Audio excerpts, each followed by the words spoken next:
Tracking our heavy rainstorm, I'll let you know your latest warnings and alerts, all coming up next.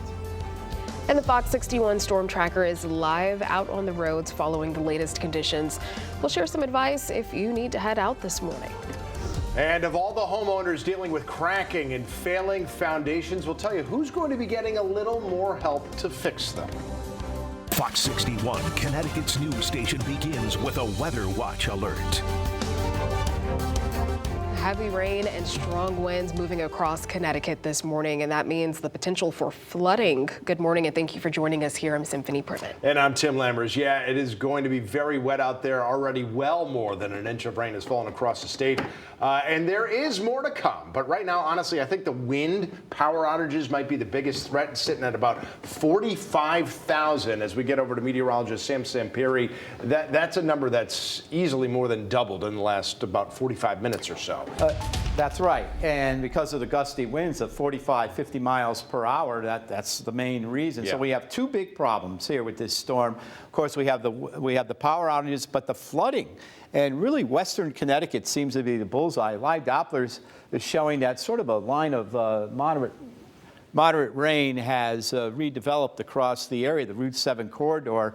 That's where the flooding is occurring. We already have flood warnings in effect for the Housatonic River and the Still Rivers till further notice. Putting the Doppler into motion here, you can see how we got a new batch of moderate to even heavy rain now moving up into the Danbury area, where they have had upwards of almost 2 to 3 inches of rainfall. I think 2.75 I calculated. Other areas you're seeing light to moderate rain, not as much in southeastern areas. But regardless, everybody is in for it today, especially this morning. The last 6 hours, almost 2 inches, up to 1.7. So that keeps on adding up there. So this is the area of concern, low-lying areas, people living down and near the rivers there. Just be careful, of course. Here's the storm. We still have bands of rain off to the south. A little lull in the action just off Long Island Sound. We can get into that, but it really doesn't matter because we have more rain coming up out of New Jersey, this area low pressure moving right up over us by midday. So that is something that's going to keep the rain going. So I call it periods of moderate to heavy rain. We still have the coastal flood warning in effect until 6 o'clock. This could start getting flooded out as we move along through the mid and late morning because we have high tide too coming back in the afternoon hours. But by then, a lot of the storm will be over with, but you still got a lot of drainage going on from all the heavy rain in inland areas as well. Here's the wind alerts, gusts of 40 to 60 miles per hour, and the high wind warning as well. Coastal Connecticut and all of New London County, where you're already having gusts of 50 plus miles per hour. Right now, we're 62 in Hartford, 59 in New England. Look at this, 61 degrees. Breaking the old record of 57, and here we are at 6 o'clock in the morning, and let's check out the latest wind speeds of 20 to 30 miles per hour. You see sustained now, winds or locks even at 32. Let's take a look at the gusts. Gusts came down a little bit in Groton, London, down to 41, but still 47 in Bridgeport. But look at Oxford, Waterbury, everyone, or Meriden, 54 mile per hour wind gusts. So some of that now has moved inland. Be careful out there. So periods of moderate to heavy rain will taper off this afternoon, and temperatures basically will start to fall off once the front goes on by and the wind changes direction. Coming up, I will detail more about this storm. I'll let you know about how long this rain will last and what you can expect this upcoming week before Christmas. Now on over to traffic. Symphony, how are we doing? I can just imagine that things are really slowed down now. Yeah, we are seeing a couple of closures out there. So if you're just waking up, let's go ahead and get you up to speed with what we are checking out.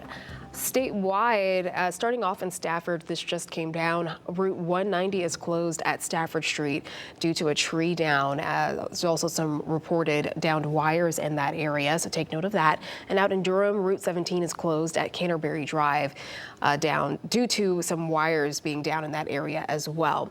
And we also have a live look outside at the roads. We check out the morning commute, I-84 in East Hartford. You can see just how windy it is because of the camera shaking out there. The roads are wet, so make sure you have your wipers on and your lights this morning.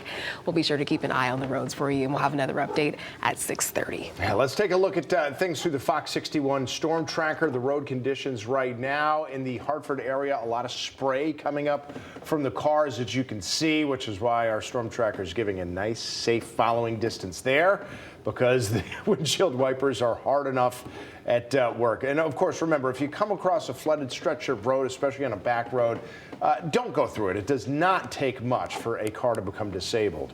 It's also smart to tell somebody where you're going if you do have to head out this morning. People in Milford prepared for the storm. One couple told FOX61 that they're concerned about the winds today, so they secured their holiday decorations just in case using rope and bungee cords. It's too hard to put everything up to take everything down, so you just, we tried to put everything up appropriately that it could handle, December, January storms, and we hope for the best. It might be too late to do it now, but remember, the winds are going to get a little stronger here throughout the course of the morning. So if you don't mind getting a little wet and you haven't done it yet, get out there and do it. Now, about those power outages, they are going up so fast, we can't even keep up with these graphics. 36,000, that's out of date. We're now 42,000, close to 43,000 Eversource customers without power.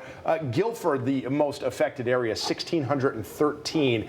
Some towns, the smaller ones like Scotland, almost completely out of power. United Illuminating, those numbers also rising too. They are at 6,265. Hamden, for a while now, has been the most affected part of the state. They're at just under 2,500 outages. So added up altogether, just shy of 49,000 power customers don't have power right now. It's a number that is, once again, going up about 3,000 or 4,000 every 5 or 10 minutes.